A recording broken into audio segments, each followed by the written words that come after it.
Picking the absolute right editing tool for your current skill level will either keep your podcast alive or bury it before episode 3. This isn't because one tool magically makes you sound like a pro, but because editing is the #1 time suck that leads to burnout or high outsourcing costs.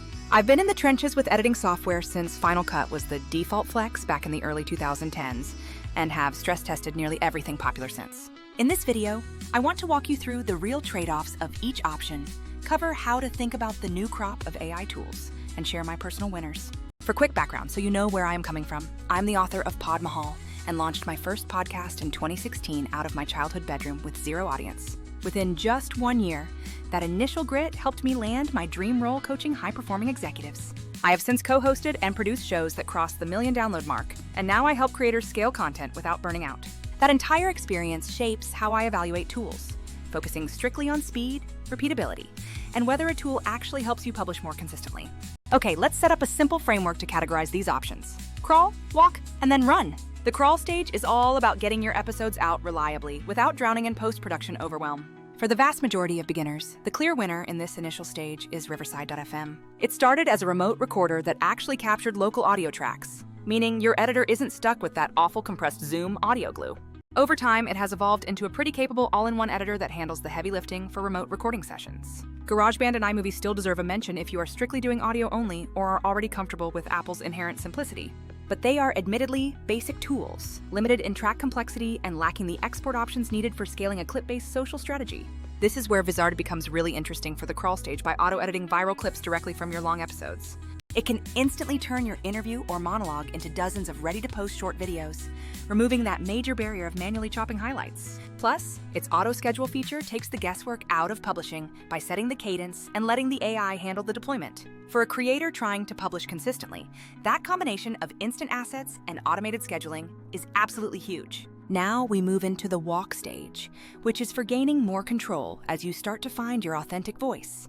Descript is my definitive pick for this stage because it truly popularized text-based editing for creators. You literally edit the transcript like a document, and the audio and video magically follow those cuts and trims you make. They have added a bunch of AI features over time, like autofiller word removal and overdub, which can speed up your editing a ton.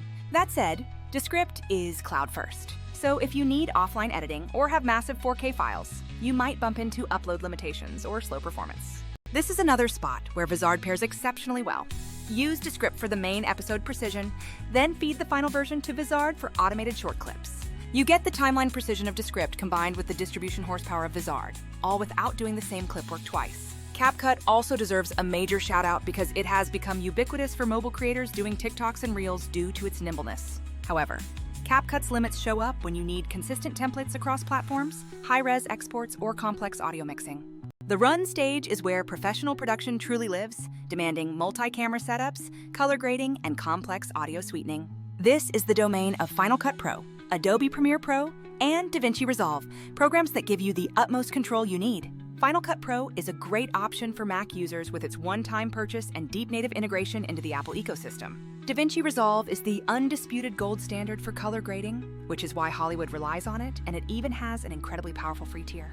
Premiere Pro is my personal day-to-day because it integrates flawlessly with After Effects and Audition, acting as the glue for the creative cloud.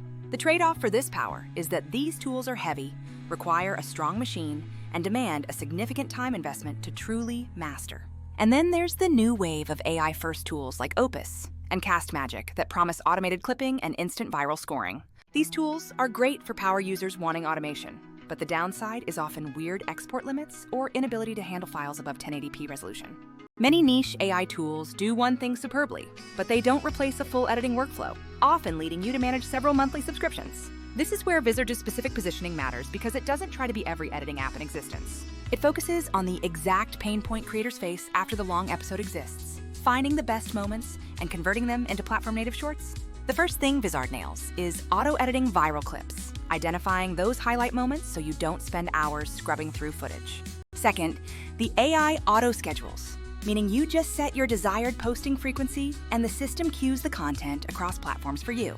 Third, it offers a content calendar to manage, tweak, and publish clips from one single pane, which is an underrated organizational feature.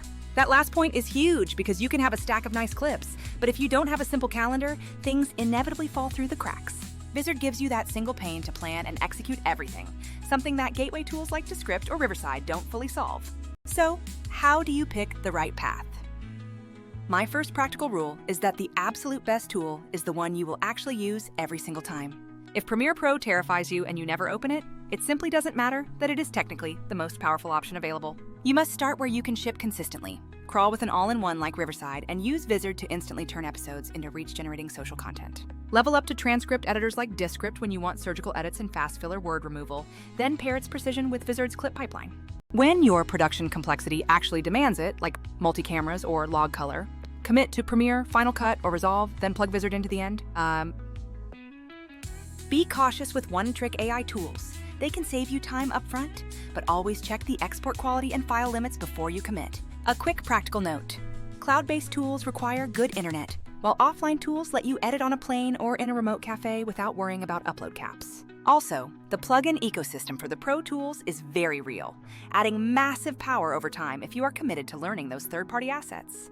To wrap up, for absolute beginners trying not to quit, Riverside plus Vizard is a very sweet starter stack for stable recording and instant clips. For creators who are leveling up, the Descript plus Vizard combination gives you transcript precision alongside automated repurposing power.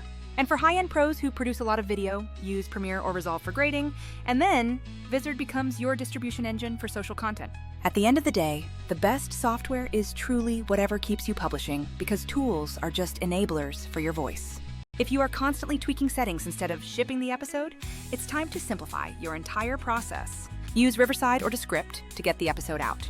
Use Vizard to multiply that episode into clips and automate publishing, and only dive into Premiere when you need that final polish. I genuinely want to hear from you right now. What editing tool are you using, and what is your single biggest editing pain point? Drop your notes in the comments so we can compare notes, and if you want a real-world walkthrough of a lean workflow using Vizard to scale, message me and we'll figure it out.